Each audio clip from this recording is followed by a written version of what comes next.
औज़ुबिल्लाहिमिनश्शैतानिर्रजीम बिस्मिल्लाहिर्रहमानिर्रहीम। Soft analysis में तमाम अहबाब को खुश आमदीद। इलेक्शन के बाद के जो मामलात हैं उनके ऊपर जो है वो बात कर लेते हैं कि कराची में अल्ताफ़ हुसैन ज़ीरो और खालिद मकबूल सिद्दीकी हीरो। जो लोग कराची को जानते हैं वो ये समझते हैं कि वहाँ पे कितना परसेंटेज पोलिंग हुई है और क्या हुआ। फिर दूसरी बात कि मौलाना फजल रहमान ने बड़ा खड़ा किया और उन्होंने ये कहा है PMLN को कि हमें बैठना चाहिए अपोजिशन में। और तीसरी बात कि पीपल्स पार्टी का जो है वो भी इनकार है एक किस्म का, नए इलेक्शन की भी जो है वो कुछ ख़तरात ज़ाहिर किए जा रहे हैं और 1977 वाली सूरत हाल के भी।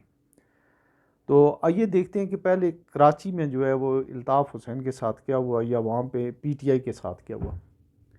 अच्छा, वहाँ पे अगर देखें, मैं अगले किसी उसमें जो है आपसे शेयर करूँगा कि वहाँ जो जो टर्न आउट है वो बाज़ जगहों पे 20, 25, 30% और मैं बार बार कह रहा हूँ कि फारूक स्टार 20,000 वोट लेके कौमी असम्बली में, जहाँ पे आम हालात में अगर proper free and fair election हो, हारने जीतने वाला जो दोनों उम्मीदवार हैं शायद लाख लाख वोट में।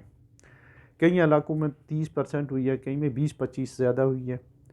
तो उसमें जो एक बात है कि वो तयशुदा है कि अल्ताफ़ हुसैन से पॉपुलर कोई महाजर या उर्दू स्पीकिंग लीडर नहीं है। उनको टाइम नहीं मिला, लेकिन उनके उम्मीदवार तो हारे। फिर दूसरी बात जो थी, वहाँ पे जो पॉपुलर वोट था वो था PTI के साथ। एक जगह है कराची में जो सुराब गोट, जहाँ पे आलमोस्ट क्लीन स्वीप किया है, 45 जो फार्म है उनके तहत जो है उसमें क्लीन स्वीप किया PTI ने। वहाँ भी MQM को जिताया गया और लोग कहते हैं कि यह भी एक कुर्ब क़यामत की निशानी है कि अगर जो MQM सोराब गोट से जीत जाए। सोराब गोट वो जगह है जहाँ MQM के और जो MQM वालों के और पख्तूनों के जो है बहुत लड़ाई झगड़े होते रहे 90s में 80s में, और वो उनका उन लोगों का MQM को वोट देने का सवाल ही पैदा नहीं होता। ये तो एक बात है। इसके अलावा जो अल्ताफ़ हुसैन फैक्टर है उसको आप राइट ऑफ तो कर ही नहीं सकते। उनको खैर जाहिर है कि वो, मेरा ख्याल है कि वो अभी तक जो है उनकी कबूलियत नहीं है, या मेन स्ट्रीम में उनकी भी उसमें गलतियां हैं। लेकिन ये जो लोग आए हैं या जिनको इकट्ठा किया गया है इस्टेब्लिशमेंट ने किसी हिसाब से, और फिर इन्होंने अभी तक जो है किसी को पता नहीं था, इन्होंने अपनी विक्ट्री का ऐलान कर दिया था। ज़ाहिर है इन्हें बता दिया गया था। तो उस हिसाब से इनको जो है वो आम लोगों का ख्याल ये है कि एक सीट के अलावा सारी सीटें कराची के हार रहे थे और उन्हें सीटें दे दी हैं। दूसरा जो कल मौलाना की प्रेस कॉन्फ्रेंस है वो तो आपने देख ली, उसमें दो बातें बड़ी देखने की है। एक तो उन्होंने नून लीग को कहा है कि हाँ जी आप हम और आप बैठते हैं अपोजिशन में, और ये तो ही सियासी बात। जो फैक्चुअल पोजीशन ये है कि उन्होंने भी इस चीज़ का इंदिया दे दिया है कि इलेक्शन में धांधली हुई है, PTI जीती है और उनको हुकूमत बनाने का मौका मिलना चाहिए। ये जो उसके जो समराइज जो फॉर्म है, उनकी जो डिस्कशन थी या उनकी जो प्रेस कॉन्फ्रेंस थी, उन्होंने ये कहा है कि जो धांधली हुई है हमारे साथ भी हुई है और PTI के साथ पंजाब में हुई है। और तीसरी जो उन्होंने बात, जो उनसे उनकी बात से जो अखज़ की जा सकती है वो ये है कि उन्हें कोई लिफ्ट नहीं दी गई। लेकिन जो वाकफ़ान हाल ये कहते हैं कि उन्हें इसलिए नून लीग ने नहीं बुलाया कि वो जो है वो डोमिनेट कर जाते हैं, और करप्शन तो सारे ही लोग करते हैं, लेकिन कहते हैं कि मौलाना के लोग जो उनको वजारतें या जो उनको इदारे दिए जाएँ वो बिल्कुल ही उनको जो है ना वो तहस नहस कर देते हैं। किसी की कोई बात, रूल रेगुलेशन जो है वो मौलवी लोग नहीं मानते, इसलिए उन्हें किनारे कर दिया गया।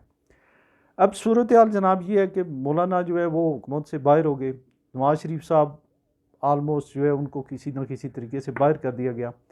जिन लोगों को जिताया गया है वो शहबाज शरीफ के कैंप के लोग थे, बड़े उनके करीबी लोग थे, और इस वजह से नवाज शरीफ साहब को भी जो है चौथी दफ़ा हुकूमत ना मिल सकी।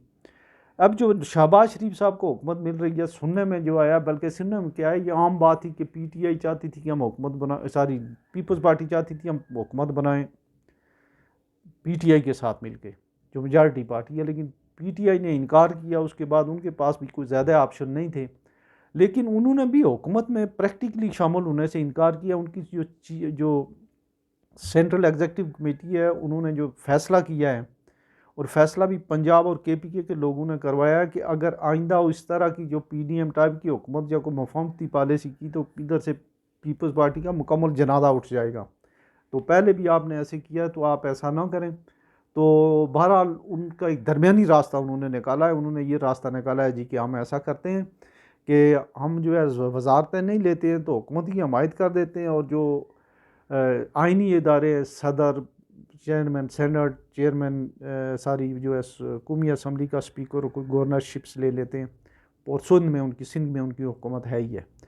तो ये जो सूरत हाल है, ये भी एक मुश्किलात की तरफ जो है शुबा जो है वो इसमें शुबा ज़ाहिर कर रही है कि शायद पीपल्स पार्टी वाले ये समझते हैं कि ये सेटअप ज़्यादा अरसे तक नहीं चलेगा। दूसरा आगे जो है कुछ माशी मुश्किलात आ रही हैं, जो अगले महीने जो है वो जाना है हमने IMF के पास। IMF का डील होने में जो है फिर वो डॉलर पर प्रेशर आएगा, उसके बाद जो है वो तेल, गैस और पेट्रोल वगैरह की जो इन सारी चीज़ें जो हैं ये बढ़नी हैं, बिजली बढ़नी है। तो इसकी जो फौरी तौर पे जो रिपरकाशंस हैं वो जो है वो शायद आएंगे आने वाली हुकूमत पे। तो पीपल्स पार्टी उससे अपने आप को डिस्टेंस भी करना चाह रही है। और दूसरा जो है जो 20-30 वो 30वीं और 30 एक सीटों के ऊपर मामलात हैं, अगर उनके ऊपर कोई फैसले आने शुरू हो जाएँ तो हो सकता है ये मिनॉरिटी गवर्नमेंट बन जाए जो नून लीग की है। तो इन सारी चीज़ों को देख के तो नून लीग जो है इस वक्त जो है वो थोड़ा मुश्किल का शिकार है। और जो मौलाना और बाकी जो लोग हैं वो बाहर से तमाशा देख रहे हैं, और पीपल्स पार्टी थोड़ी सी कंफर्टेबल पोजीशन में इसलिए है कि उनको एक हुकूमत मिल गई, अगर सेंटर में वो ना मिली तो ना से। तो ये जो इलेक्शन वाला मामला है इसमें डेफिनेटली जो है वो जो कुछ भी हुआ, जब इलेक्शन 45 फार्म के तहत जो वहाँ से लोग बता रहे थे नुमाइंदे, तो वो ठीक ही बता रहे थे। उसमें जो है ये हमारा KPK से लेकर जेलम तक 3-4 सीटों के अलावा सब पे PTI जीत रही थी। जो 62 थे, 62 में से मेरे 4 के अलावा बाकी सब पे जो है PTI जीत रही थी। तो वो जब पेमरा ने या वो सरकारी तौर पे उन्हें जो है वो शट अप कॉल दी गई, तो उन्होंने इसको छोड़ दिया। तो अब सूरत हाल जनाब समराइज़ ये है कि MQM को कैसे सीटें मिली, वो फरिश्तों ने दिलवाई। नून लीग को जो है ये पोर्ट फॉर लाहौर, ये सरगोदा डिवीज़न या DG खान वगैरह, DG खान ने ये इसमें अपना गुजरांवाला सियालकोट में किसने जितवाया, वो भी फरिश्तों ने, और MQM के भी फरिश्तों ने। और जो छोटी जमात है उनको 1-1, 2-2 सीटें बलूचिस्तान में दी गई, और बाद जगहों पे टोटली जो है हालात ऐसे हैं कि वो अगर फॉर्म 45 को देखा जाए, वेरिफिकेशन की जाए, 1 आध महीने का प्रोसेस है, तो सीटें तो ख़त्म हो सकती हैं, लेकिन लगता है कि जो इलेक्शन कराने वाले हैं वो इसी रिज़ल्ट के ऊपर बेंट हैं कि नहीं हमारा यही रिज़ल्ट है। तो अब देखते हैं कि क्या होता है, लेकिन हालात ये लग रहे हैं कि अगली हुकूमत चलने वाली नहीं है, शायद नए इलेक्शन हो जाएं या कुछ और हो जाए। अपना ख्याल रखिएगा। अल्लाह हाफिज़।